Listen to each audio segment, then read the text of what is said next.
लोगों से छुपाई है कि उस रात मेरे साथ क्या हुआ था और मैं कैसे जली थी। मेरा घर लखनऊ के पास हरदोई जिले में था। मेरे दो भाई थे, राजा हिरण्याक्ष और राजा हिरण्यकश्यप। मेरे बड़े भाई राजा हिरण्याक्ष ने आर्यों द्वारा कब्जा की हुई संपूर्ण भूमि को जीतकर अपने कब्जे में कर लिया था। यहीं से आर्यों ने अपनी दुश्मनी का षड्यंत्र रचना शुरू किया। मेरे भाई हिरण्याक्ष को विष्णु नामक आर्य राजा ने धोखे से मार डाला था, जिसकी वजह से मेरे छोटे भाई राजा हिरण्यकश्यप ने अपने भाई के हत्यारे विष्णु की पूजा पर प्रतिबंध लगा दिया था। लेकिन हिरण्यकश्यप के पुत्र प्रहलाद को विष्णु ने नारद नामक आर्य से जासूसी कराकर उसे गुमराह किया और अपने झांसे में लेकर घर में फूट डलवा दिया। प्रहलाद गद्दार निकला और विष्णु से मिल गया तथा दुर्व्यसनों में पड़कर पूरी तरह आवारा हो गया। सुधार के तमाम प्रयास विफल होते जा रहे थे। राजा ने उसे घर से निकाल दिया। अब प्रहलाद आर्यों की आवारा मंडली के साथ रहने लगा। अब अव्वल नंबर का शराबी और आवारा बन गया था, परंतु मेरा स्नेह अपने भतीजे प्रहलाद के प्रति बना ही रहा।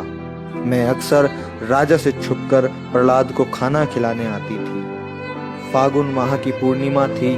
मेरा विवाह तय हो चुका था। फागुन पूर्णिमा के दिन ही मेरी बारात आने वाली थी।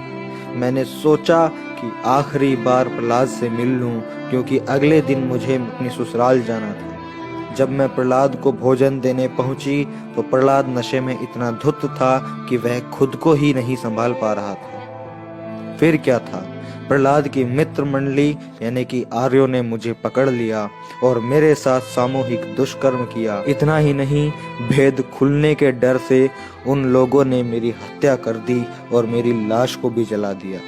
जब दूसरे दिन मेरे भाई राजा हिरण्यकश्यप को यह बात पता चली तो उन्होंने मेरे बलात्कारी हत्यारों को पकड़ लिया और उनके माथे पर तलवार की नोक से आवीर लिख दिया, अर्थात ए वीर अर्थात कायर लिखवाकर उनके मुख पर कालिख पोतकर जूते चप्पल की माला पहनाकर पूरे राज्य में जुलूस निकलवाया। जुलूस जिधर जिधर से भी गया, हर किसी ने उन बलात्कारी हत्यारों यानी कि आर्यों पर कीचड़ गोबर कालिख फेंककर उनका तिरस्कार किया। परंतु इन झूठे फरेबी मक्कार पाखंडी आर्यों ने मेरी इस शहादत की सच्चाई को छुपाकर होलिका दहन के रूप में एक त्योहार बना दिया है और आप लोग अपनी अज्ञानतावश इसके झांसे में आकर अपनी ही अनार्य बहन होलिका को हर साल जलाकर दूसरे दिन नशे में धुत होकर एक दूसरे को कीचड़ गोबर रंग लगाकर खुशियां मनाते हो। मैं अपने अनार्य भाइयों से पूछना चाहती हूँ कि आखिर आपकी यह बहन कब तक जलती रहेगी और आर्यों के झांसे में आकर अज्ञानता का यह खेल आप कब तक खेलते रहोगे। मैंने मेरी पूरी आप बीती आपको बता दी है। अब निर्णय आपको ही लेना है कि क्या आपको मेरी मौत पर खुशी मनानी चाहिए या नहीं। अगर आपको जरा परवाह नहीं है अपनी बहन की तो शौक से खुशियां मनाइए। दोस्तों, मैं प्रशांत बोध, मैंने आपको पूरी होलिका की सच्चाई बताई है। अगर आपको इस बात में जरा भी सच्चाई नजर आती है और अपने लोगों की अज्ञानता मूर्खता नजर आती है तो प्लीज आप इस वीडियो को इतना ज्यादा शेयर कर दो कि यह वीडियो हर उस एक इंसान तक पहुंच सके जो अज्ञानवश इस होली का त्योहार को मनाता है और अपने ही समाज की, अपनी ही बेटी, अपनी ही बहन को हर साल जलाकर खुशियां मनाता है।